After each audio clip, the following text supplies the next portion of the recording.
meron na din daw tensyon na sumiklab sa protesta ng United People's Initiative sa Campo Aguinaldo. Alamin natin ang detalye niyan mula kay Mar Gabriel. Mar? Yes, Weng, bahagya nga kaninang tumaas ang tensyon sa gitna nung isinasagawang programa nitong United People's Initiative. Dito yan sa harap ng Gate 4 ng Camp Aguinaldo. Yan ay nang mapahalo sa gitna ng mga nagrarally. Itong isang rallyista na mula naman sa kabilang grupo. Tinututulan niya kasi, nag-react siya nung makita niya na magsalita doon sa gitna nitong mga nagrarally. Itong si Greco Bellica na dating chairman ng Presidential Anti-Corruption Commission ng Administrasyong Duterte. At pinagalagan din itong rallyista yung pahayag o yung panawagan itong mga grupo na ito na bumaba sa pwesto si Pangulong Ferdinand Marcos Jr.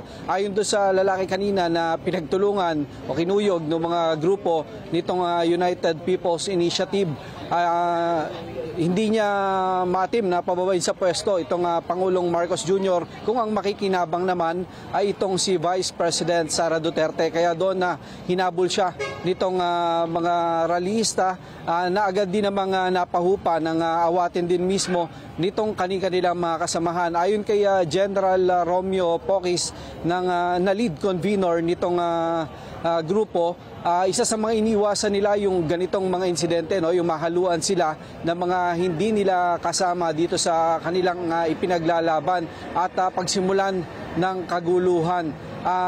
Ayon kay retired General Poquis, bagaman bukas sa lahat ng panawagan itong kanilang protesta, ay ginagalang din nila yung panawagan at yung damdamin ng bawat isa, dahil ang common denominator daw ng protesta ngayong araw ay ang pagpapanagot sa lahat ng dawit dito sa korupsyon at matigil yung yung garapalan na korupsyon sa pamahalaan.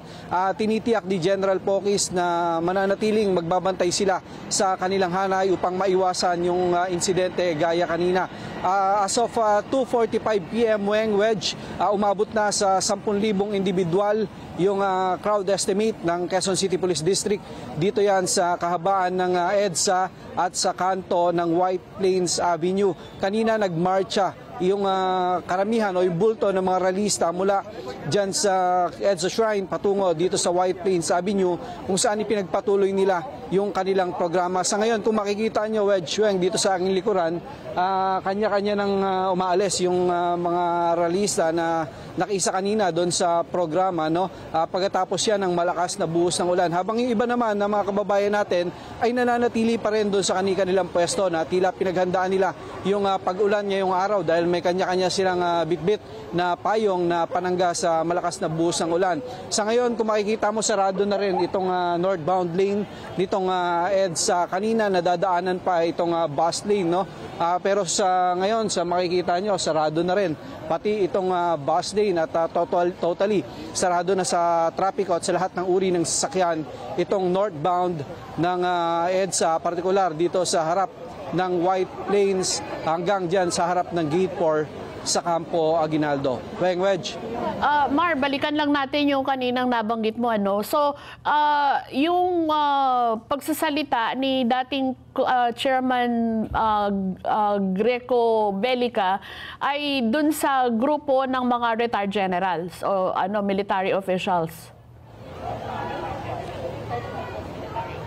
Yes, Weng, isa siya sa mga na-invite na mga speaker nitong United People's Initiative na pinangungunahan nga ng mga retiradong military official, no? At napahalo. Actually kasi itong Gate 4 ng Camp Aguinaldo, nadadaanan to kung galing ka dito sa bahagi ng Gate 1 ng Campo Aguinaldo at patungo ka doon sa White Plains, madadaanan mo talaga yung hanay o yung kung saan nagpo-programa itong mga itong grupo na pinangungunahan ng mga retired military officials. At napadaan nga ron yung isa sa mga rallyista na patungo sana doon sa White Plains Avenue at nag-react siya nung makita niya na nagsasalita itong si Bellica na kilalang dating supporter ng dating administrasyon. Kaya agad siyang hinabol at kinuyog nitong mga sumama sa protesta. Ang sabi niya sinaktan daw siya, pinagsisipa nitong mga grupo na mula doon sa People's Initiative, no. Pero agad din namang napawi yan, Weng, dahil sa dami ng mga security personnel dito sa lugar naiwasan na lumaki yung gulo dito sa kahabaan ng EDSA. So nangangahulugan ba, Mar, na dahil isa doon sa panawagan ng kanilang inimbitahan para maging speaker yung pagpapababa kay Pangulong Bongbong Marcos, ganun din ba yung sentimiento sa kabuuan ng mga retiradong military personnel? Hindi, Weng, ayon kanina doon sa panayam natin kay General Pokis, no, itong lead convener ng UPI, itong United People's Initiative, non-partisan yung kanilang grupo. Yan yung niliwanag din nila kahapon kay General Browner, no, nang makausap nila. Wala silang pinapanigan dito sa mga political leaders sa bansa, pero itong programa daw kasi nila ay bukas sa lahat ng panawagan, no. Binubuksan nila yung kanilang entablado sa lahat ng gusto magsalita laban sa korupsyon sa pamahalaan, at hindi nila pinipigilan yung mga speaker na maghayag ng kanilang saloobin, gaya ng sinisigaw kanina nung ilan sa mga dumalo doon sa programa na BBM resign, no. Pinabababa itong Pangulong Ferdinand Marcos Jr. So yan naman yung inaayawan ng ibang mga grupo na sumama dito sa protesta, partikular yung mga nakapwesto dyan sa kahabaan ng White Plains Avenue. Sa bagay, Mar, kapopost lang din naman ng Pangulong Marcos na yung grupo ng AGFO, yung mga retired din yan, Armed Forces Generals and Flag Officers dati, na sinusuportahan nila itong kampanya ng administrasyon laban sa katiwalian. Yes, Weng, ibang grupo naman yung AGFO na yan, no.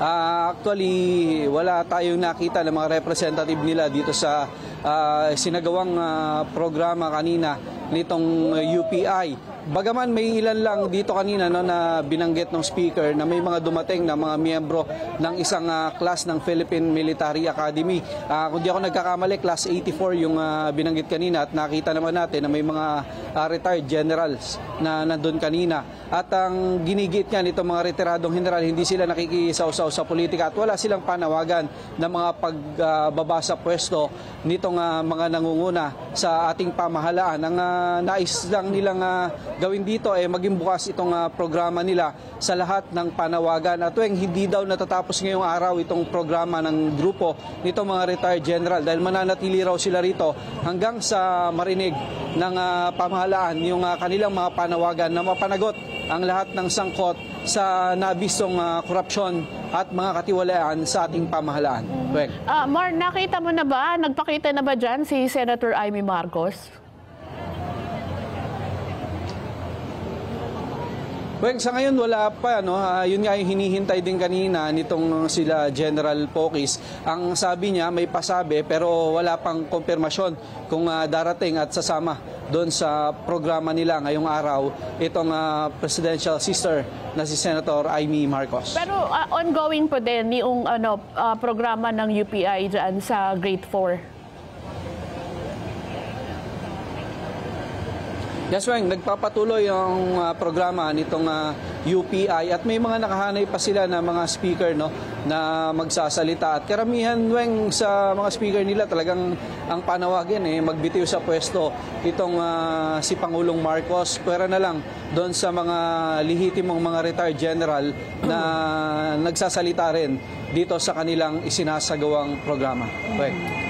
Alright, Mar, matatanaw mo ba doon sa iyong kinalalagyan yung daloy ng trapiko doon sa may southbound lane? Counterflow na ba yung ginawa nilang paraan dyan ng daloy ng trapiko? Hindi natin tanaw, Wedge, yung southbound lane, no? Ito yan, dito yan sa kabila dahil nga andito yung MRT. Pero sa ngayon, sa bandang unahan, no,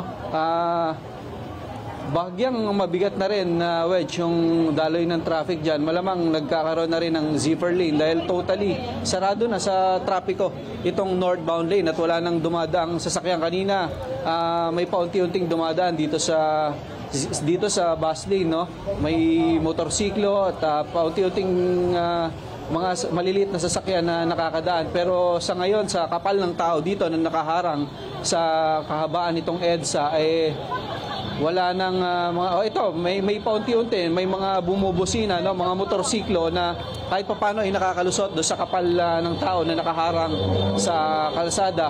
Pero hindi gaya kanina na tuloy-tuloy. Kaya expect natin nakatukod na itong traffic mula dito sa White Plains Avenue, no, hanggang doon pa sa likuran. At ganun din, mabigat na rin yung daloy. Kung mapapansin natin sa southbound lane naman, sa bandang unahan, dyan sa bandang Ortigas area na yan, nitong EDSA southbound. Sa ngayon, may mga umuwi na mga sumama sa protesta wedge, pero marami pa rin ang nananatili doon sa kanilang pwesto kung saan sinasagawa yung programa nga nitong iba't ibang grupo laban sa korupsyon. Maraming salamat si Mar Gabriel, nagbabalita live.